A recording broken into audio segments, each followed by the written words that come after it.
up today, touting the success of her recent trips to Mexico and Iran. President Park Geun-hye encourages Korean business leaders to explore new international markets to help reinvigorate the local economy. As lawmakers call for a special hearing into the sterilizer scandal, prosecutors seek arrest warrants for people involved in the production and sale of toxic humidifier disinfectants. First, South Korea reiterates its belief that North Korea's call for inter-Korean military talks was insincere and for propaganda purposes only. Stay tuned for these stories and more.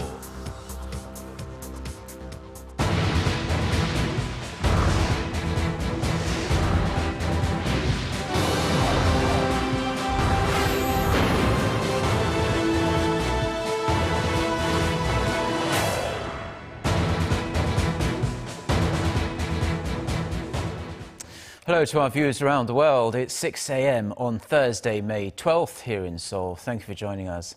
I'm Mark Broom. Our top story this morning, President Park Geun-hye has called on Korea's industry leaders to extract the most out of the numerous lucrative agreements the government has inked in recent months. The president says innovative ideas, products and services competing in new markets will breathe fresh life into the Korean economy. Song Ji-son starts us off. 29 MOUs with Mexico and 66 with Iran. That's how many agreements were signed during President Park Geun-hye's recent summit with the two countries. President Park, speaking at a forum held Wednesday to share the results of her recent overseas trips, encouraged business leaders to explore the new markets now open to them. 새로운 시장을 개척하는 노력이 더욱 강화되어야 하겠습니다. 도행지성이라는 옛말처럼 없던 길을 우리가 먼저 다니면서 만들어 가야 합니다. Going forward, the government will check on the status of the MOUs to make sure they're fulfilled.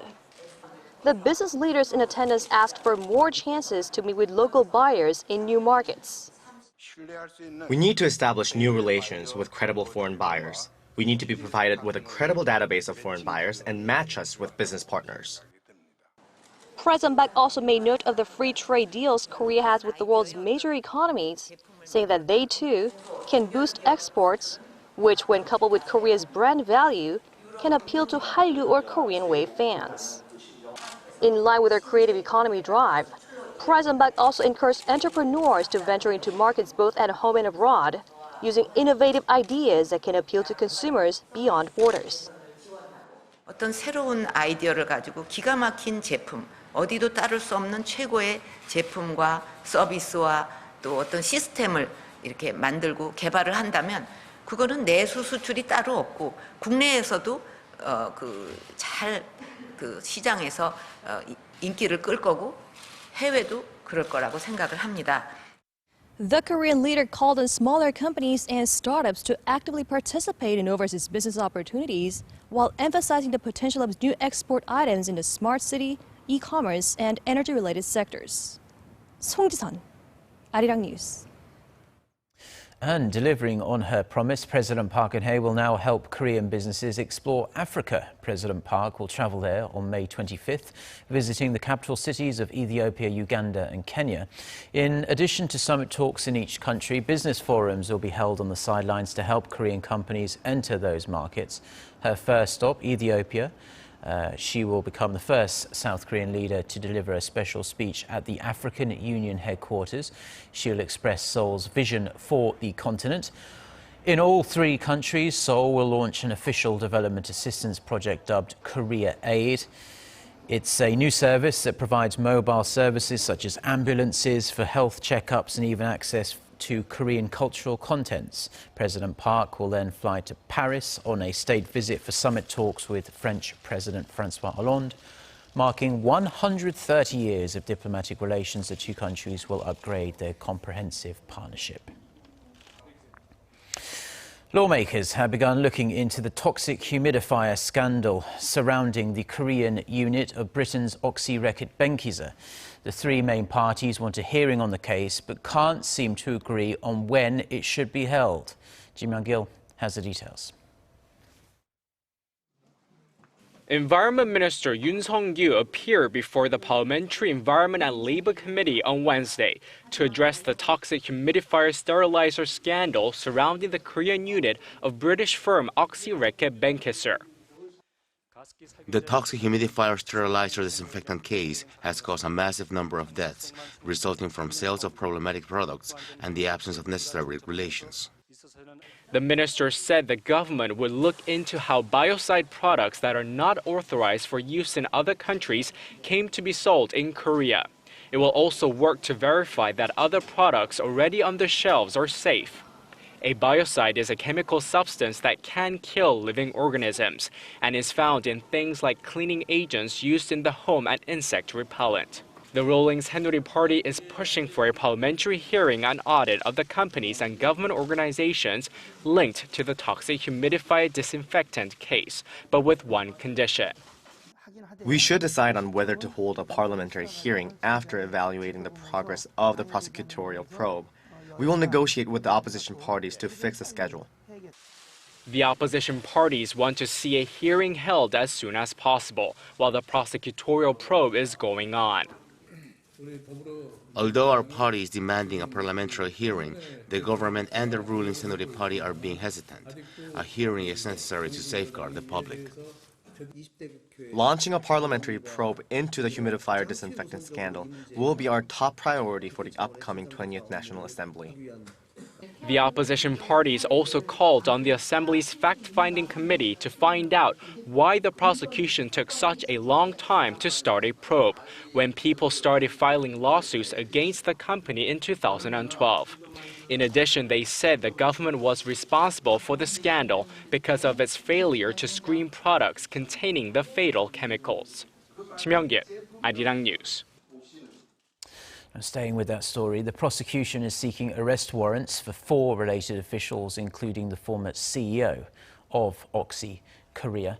Lee Min-young reports.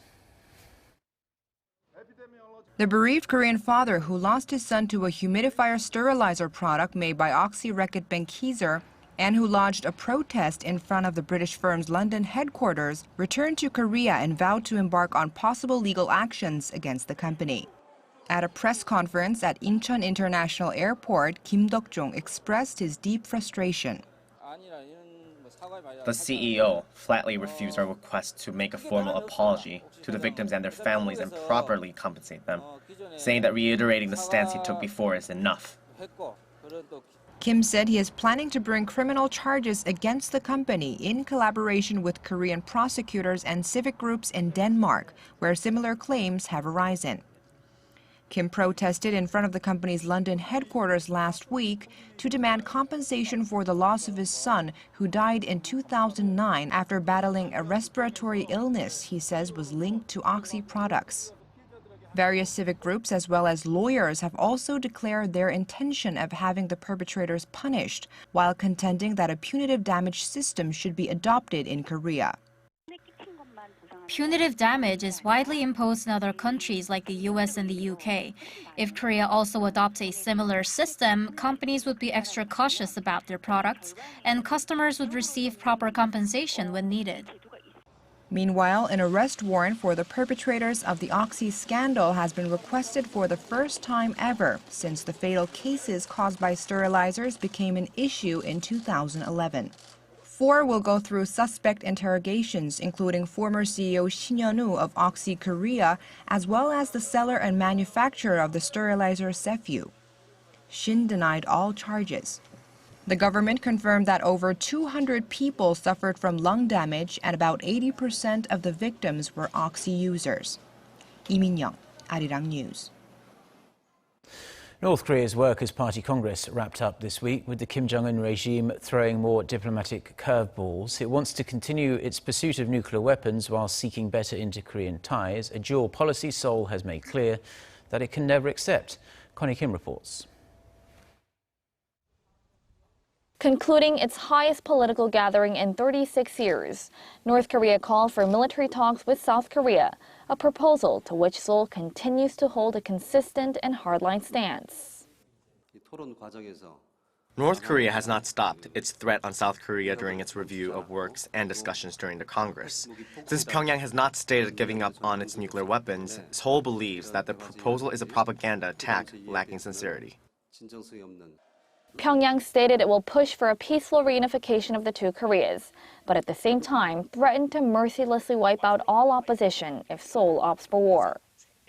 Contradictions were also made regarding its nuclear weapons program during work briefings and policy revision discussions.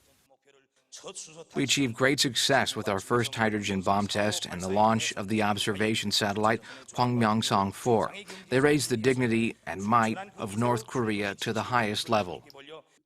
While hailing the great success of the North's grave nuclear provocations and stating he will pursue his twin economic and nuclear development, the young leader also added that Pyongyang will work to denuclearize the world, and considered to be a hint that the North will continuously pursue its nuclear ambitions. The regime's Korean Central News Agency reported Wednesday that Pyongyang has inevitably come to possess nuclear weapons due to Washington's hostility against the North.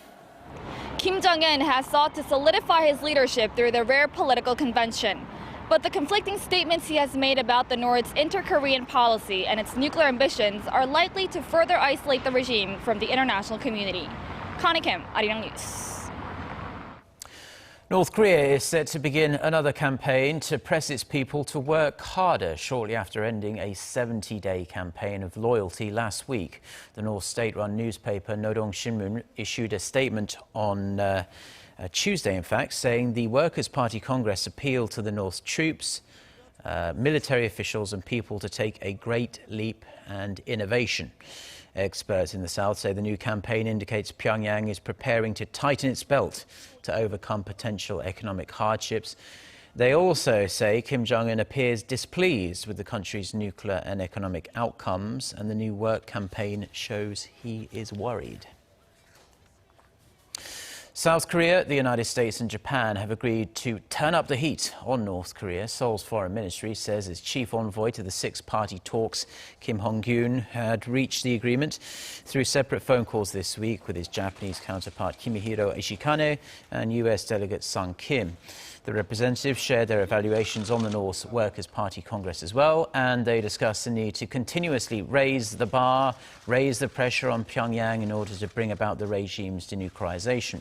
The ministry added Seoul is also sharing evaluations of the Workers' Party Congress with China and Russia through various diplomatic channels.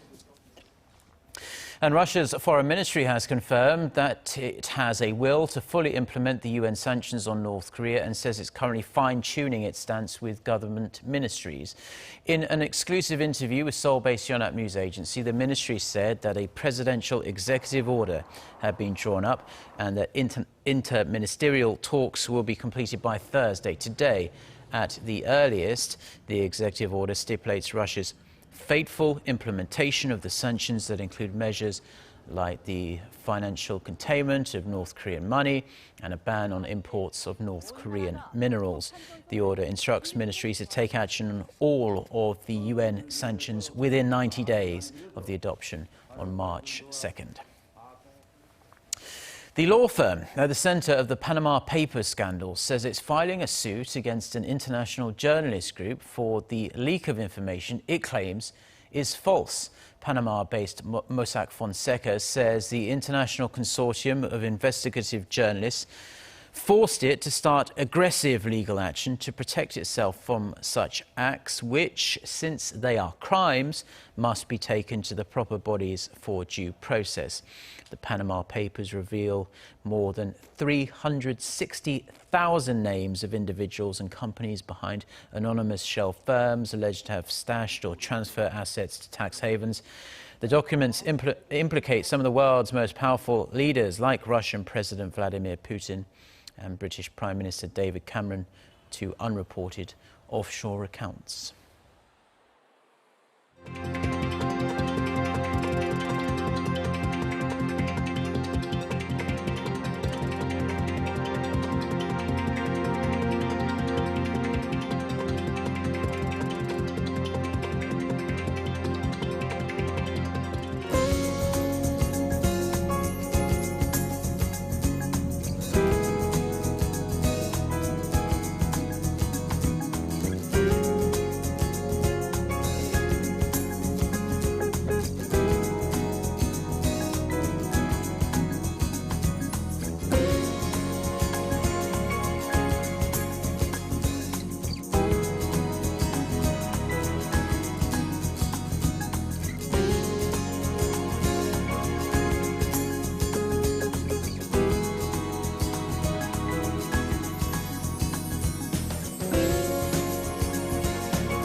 Well, those are stories we have for you at this hour on a Thursday morning here in Seoul. For more of the latest, don't forget to check out the website arirang.com/news. Have a great day.